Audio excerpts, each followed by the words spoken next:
you can count on us. This is 7 News Good Morning Fort Sill. Good morning, Fort Sill. It's Thursday. We're nearing the end of the week, but thanks for joining us for another round of military news. Definitely. Well, we got some great military news today, but let's first check out with Michael. What's the PT forecast looking like today? Well, it's not looking too bad right now. Our temperatures are in the mid to upper 60s. Currently in Fort Sill, it's 65 degrees with mostly clear skies, and the winds are pretty calm out there. But for your PT forecast for this morning, well, we will be getting up into the upper 60s and lower 70s, and then temperatures will be getting up into the mid 70s as we get to around 9 to 10 a.m. this morning. Looking at satellite and radar, for most of us, we're pretty clear right now, including for Comanche County. But just north of our area, there's a little bit more cloud cover and some isolated showers and storms. As we look just to our north, we will continue to monitor this new wave of shower and storm activity that will make its way a little bit more towards the east and may clip a few of our northern counties. Isolated activity possible today, becoming a little bit more scattered heading to the evening hours. Looking at the Jackson County Memorial Hospital Tower cam, you can see the moon right there, so a pretty clear skies for now at least. Yesterday we had a high of 97 degrees, which is about 10 degrees, well above average for this time of year. And as well, we had a high of 96 in Wichita Falls, 96 in Chickasha, 92 in Elk City, and 95 in Altus. Taking a look at your top military stories. So President Donald Trump is threatening once again to federalize Washington, D.C.'s police department over the city's refusal to work with federal immigration agents. The president took to Truth Social to protest Mayor Muriel Bowser's order for her police not to cooperate with ICE agents. He threatened to declare a national emergency and re-federalize the Metro Police. Mayor Bowser said that the city will continue to do what it has done in recent years to bring crime down. And the military could invoke broadly written laws to punish service members who criticize slain conservative activist Charlie Kirk on social media. Defense Department officials have warned service members and DoD employees about appropriate online conduct. According to a spokesman with the Pentagon, those who celebrate or mock the assassination of Kirk are violating the oath they took when they joined the armed forces. Military leaders say service members can be restricted in their expression in matters involving obscenity, political speech, threats, or defamation, among other things, which is punishable by the Uniformed Code of Military Justice. Well, the Air Force plans to move several special operations from Florida to Davis-Monthan Air Force Base to replace the installation's A-10 wing with a Special Operations wing. Air Force Special Operations Command announced on Friday that its modified plans to build out the 492nd Special Operations Wing at Davis-Monthan because of the mission and cost considerations and Defense Department priorities. The Air Force will begin the required environmental studies for its revamped plans this fall and hopes to have the full 492nd Special Operations Wing at Davis-Monthan and fully operational by 2028. Well, Kyle, this is kind of exciting news. I know we talked about this earlier, but Keygate West been closed for months, will be opening tomorrow. So the gate will be back open starting at 0500 hours tomorrow morning after months of construction work. With the gate reopening, Fort Sill will be altering the hours to some of its other gates. Keygate West and Bentley Gate will now be open 24 hours a day. Apache Gate and Scott Gate will be open from 5 a.m. until 7 p.m. Monday through Friday and 6 a.m. to 2 p.m. on Saturday. Keygate East and 52nd Street Gate will be open Monday through Friday from 5 a.m. until 1 p.m. And for the latest updates, you can download the My Army Post app or check out Fort Sill's Facebook page.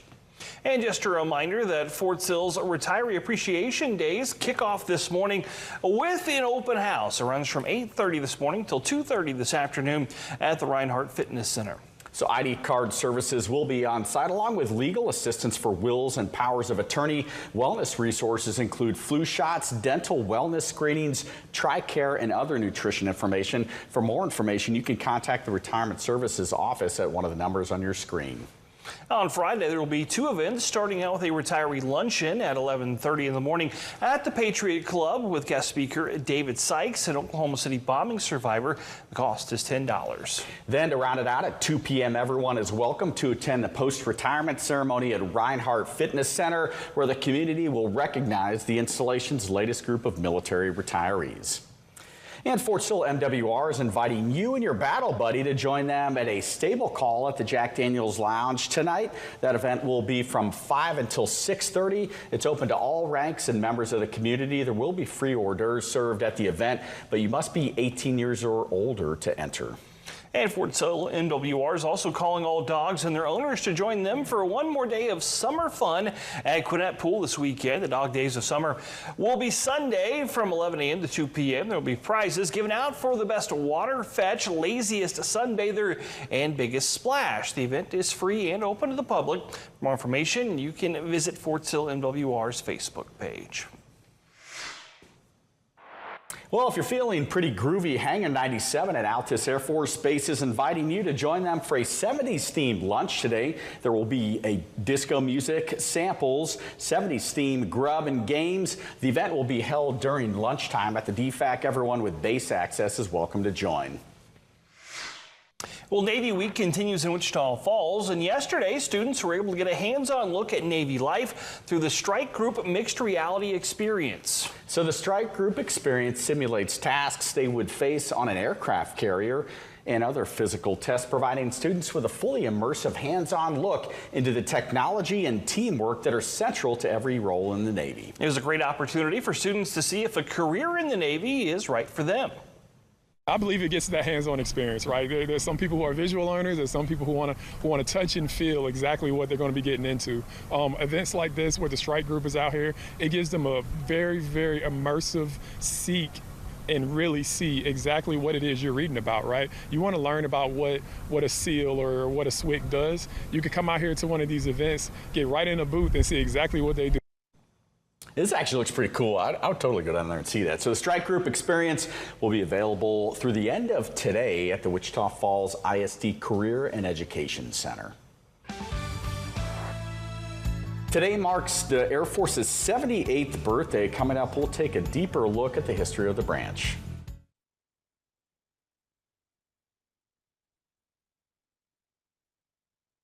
This 7 News broadcast is sponsored by Southwest Buick GMC. This just in, the town of Velma is being evacuated. Stay connected to the team you trust your way. Get breaking news and investigations here on the 7 News app. Mark, what are you seeing? Right now I'm here at 2nd and F. Instant forecast with real-time alerts here on the First Alert 7 weather app. And stream live on your TV here or watch anytime on your schedule. Download all 3 for free. Stay connected to 7 News wherever you are. Here's your First Alert forecast with meteorologist Michael Amankwa. Well, as we look at our temperatures this morning, we're seeing mid to upper 60s across the area, and we can tell where there's a little bit more cooler air, especially on the northwestern counties. There is a front that is slowly approaching the area. It will stall out as we get into the afternoon and evening hours. But right now, it's currently 65 in Lawton, 68 in Duncan, 69 in Wichita Falls, 67 down in Bowie, and 66 in Frederick. Looking at a 24 temperature hour change, you can see it's still a little bit cooler than this time yesterday, especially toward points towards the southeast, but not that much different. Looking at our relative humidity values, sitting in the 60 to 80% range across the area. Wind speeds are pretty calm right now, but they will be a little bit variable today with that front slicing the area, so they will be out of the north or south, depending on where you are, anywhere between 0 and 10 miles an hour. And our upper level disturbance will continue to make its way slowly towards the east. The tail end of this system is where we can get some isolated to scattered activity, especially heading into tonight and into your Friday. And with the tropics right now, a little bit of an update. The tropics are coming back to life. We currently have Tropical Storm Gabrielle. It will continue to make its way towards the western portions of the Atlantic, so that's something we will continue to track. And our next front, currently situated in Kansas, it will continue to make its way towards Oklahoma until it stalls out across the region. A marginal risk of some isolated severe weather today with some of those storms that do form, and the main risk would be up to quarter-sized hail and 60-mile-per-hour winds. Well, the Army has released several all-Army activities messages this week that we want to make sure that you know about. Now, the first one involves nominations for this year's Air Defense Artillery Awards. So definitely affects, obviously, FCO, Fire Center of Excellence in Fort Sill, home of the Air Defense Artillery and the Field Artillery. So ALARACT 091-2025 outlines the Knox Hamilton, Shipton, and Sage Awards, recognizing the best units and soldiers for excellence, leadership, and readiness. Achievements must have occurred during fiscal year 2025 from October of last year through this month, September 30th. Nomination packets are due to the Air Defense Artillery Commandant's Office by November 14th, with winners announced by December 12th. The Allerac message has full details with sample nomination packets. And the Army is shutting down the Army Career Tracker this fall. Allerac 089-2025 says the system will sunset November 14th with full retirement by November 27th. Sponsorship and leader development tools like career maps and individual development plans will be divested or transitioned. Soldiers, civilians, and contractors are urged to log in at actnow.army.mil and download their career records before the access ends. And the Army is replacing its visual information ordering system with a new system. Allerac 088-2025 says ServiceNow will take over starting on October 1st. Users must finish projects in Vios by September 30th, migrate their accounts, and designate a point of contact by September 26th. Training sessions and user guides are rolling out this month with mandatory training for system administrators. Well, today in military history, we're wishing the Air Force a happy 78th birthday. That's right. Happy birthday to the Air Force. So September 18th is the U.S. Air Force's birthday. It was, I have to point this out, Kyle. It was created from the Army Air Service just months after the National Security Act of 1947 went into law. Once the Air Force was created as a separate branch, it inherited all of the Army Air Service's facilities. W. Stuart Symington was the first Secretary of the Air Force. Now, there are currently more than 300,000 active duty airmen in the Air Force and 59 active Air Force installations in the U.S. That, of course, includes 2 right here in Texoma, Altus Air Force Base and Shepherd Air Force Base. The National Museum of the United States Air Force is located at Wright-Patterson Air Force Base in Ohio. Well, still ahead, Israeli troops have pushed deeper into Gaza City as residents flee from devastation. After this break, an American doctor gives us an inside look on what life is like on the ground in Palestine. This just in, the town of Velma is being evacuated. Stay connected to the team you trust your way. Get breaking news and investigations here on the 7 News app. Mark, what are you seeing? Right now I'm here at 2nd and F. Instant forecast with real-time alerts here on the First Alert 7 weather app. And stream live on your TV here or watch anytime on your schedule. Download all 3 for free. Stay connected to 7 News wherever you are. Well, tens of thousands of people have died as a result of the conflict between Israel and Hamas. People on the ground in Gaza City are dodging bombs, living in tents, just trying to survive. One American doctor in Gaza says he's never seen anything like this. ABC's Perry Russum has the details. An American doctor is giving us an inside look at the crisis in Gaza right now. I would predict that things are going to get much, much worse here. Dr. Michael Falk, a New York trauma specialist with the charity Med Global, is working at a hospital in southern Gaza. He says Israel's ground offensive in Gaza City, launched this week to target Hamas militants, has already led to 2 mass casualty incidents at his hospital. Falk describes the so-called green zones in Gaza, which are supposed to be safe for civilians, as anything but. One of my residents who I worked with yesterday went home last night, and his wife's family, aside from his father-in-law, were all killed in the tent beside them. And that's technically in a safe zone. An estimated 400,000 people have fled Gaza City in recent days. The Israeli military saying it destroyed 25 high-rise buildings in one day, calling them terror towers used by Hamas. Falk has worked in war zones in Iraq and Ukraine. He says Gaza right now is worse than anything he's seen.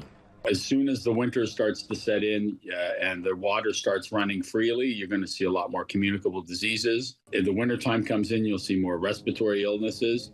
And this situation is just going to get worse and worse because people are chronically malnourished. Any ceasefire deal in exchange for the hostages still being held by Hamas seems out of reach.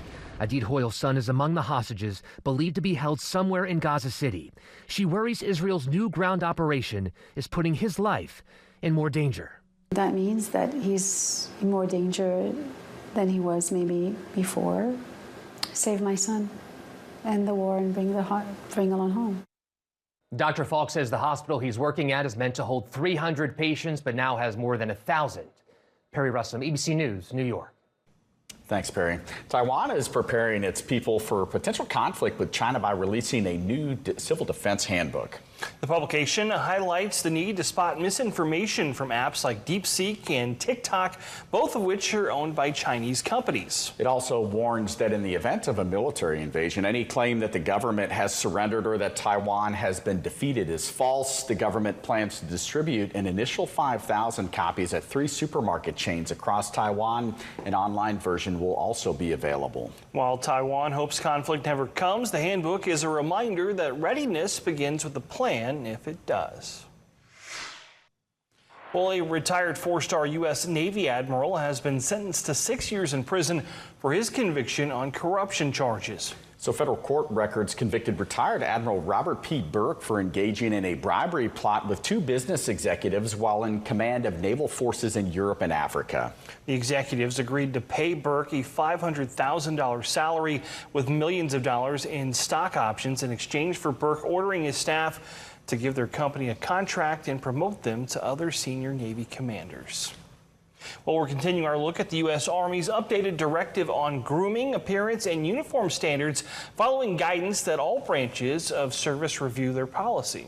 So the directive clarifies existing rules and establishes new standards, reinforcing the Army's emphasis on discipline, professionalism, and shared values. Female soldiers will no longer be allowed to wear a ponytail in the Army service or dress uniform. Only clear nail polish is allowed, and they can only wear gold, silver, diamond, or pearl stud earrings. Male soldiers' hair length will be a maximum of 2 inches on top, 1 inch on the sides. They will not be allowed to wear any nail polish. As for hair color, both male and female soldiers are only allowed to use natural colors. Response to the changes have been mixed. I feel like certain colors might be a distraction to the mission. Now, this Army, today's Army, is a volunteer Army. So when you join any company, you are subject to the rules and regulation of that company. And so if the rules come down where you have to wear clear nail polish, I don't see a problem with that. The colors that you go out to get on your nails, that has nothing to do with how you're going to do your job. Your hair, the way it's worn, I could see above the collar being regulations, but as far as your nail polish, it's not really going to make a big difference in how you do your work. Soldiers will be required to comply with the new standards within 30 days. It is recommended that everyone review Army Directive 2025-18. Well, the 4th Infantry Division at Fort Carson participated in a series of training exercises to test and refine the Army's new warfighting technologies. Operation Ivy Sting is part of a broader initiative to modernize battlefield operations. The 3-day event focused on integrating components of the Army's next-generation command and control prototype, which aims to deliver more rapid, accurate decision-making through advanced data systems and streamlined workflows.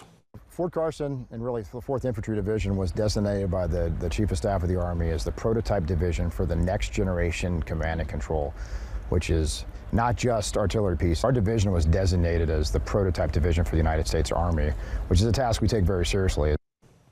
Operation Ivy Sting is just beginning. Future phases will expand the scope of testing, broader integration of command posts, additional warfighting functions, and more complex live fire exercises. Well, Fort Polk is collaborating with LSU of Alexandria to open doors for both students and soldiers. So for students, the agreement creates a clear path into military careers, training, and leadership opportunities. For soldiers, it provides access to high-demand degree programs like aviation and cybersecurity that can help set them up for success in life after service. University leaders said that the agreement highlights LSUA's commitment to growth and to serving Central Louisiana with enrollment climbing each year. They believe partnerships like this strengthen not only the campus, but also the region as a whole.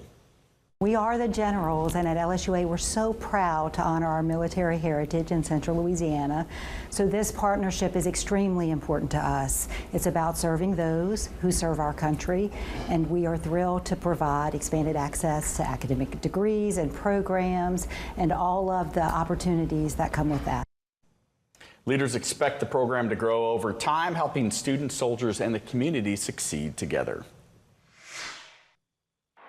Well, it's a good news story. So a dentist in Sherman, Texas is trying to keep veterans smiling by offering free dental care. Dr. Sam DeCompkin founded the nonprofit to give back to veterans that have already sacrificed so much for our nation. Each veteran was able to get either a cleaning, an extraction, or a filling. He and his staff are always happy to give back to America's heroes. Dentures, fillings, and crowns, really just whatever they need, but we just try to help out as much as we possibly can. Anybody can tell you that if you have your teeth that are breaking down or having any kind of those issues, it affects your whole health, especially your mental health too. And I think that's very important for my brain and my mental health to keep my teeth, healthy. Here's your first alert forecast with meteorologist Michael Amankwa. And a last look at your PT forecast. Temperatures are in the upper 60s and lower 70s with mostly clear skies at Fort Sill. And then our temperatures will slowly rise into the mid 70s by the time we get to around 9 a.m. And as you go throughout most of the day, isolated activity is possible. Mostly clear, becoming more partly cloudy.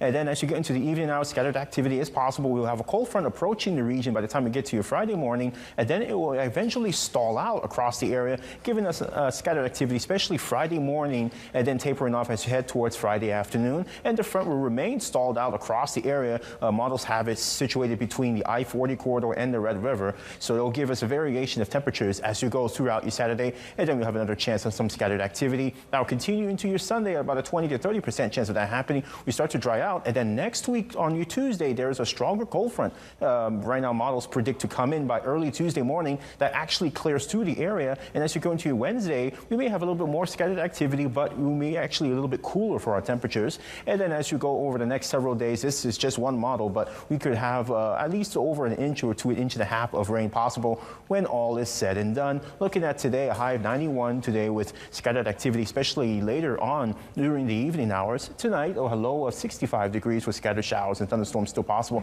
especially north of the Red River. And then as we go into tomorrow, temperatures will be back in the upper 80s and lower 90s with some scattered activity early. And over the next 7 days, we will continue to monitor the chance of some scattered activity going into your Thursday and your Friday. And then as we go into the weekend, a little bit more activity still possible, upper 80s to lower 90s, a cold front by the time you get to your Tuesday. Well, thanks for watching Good Morning Fort Sill.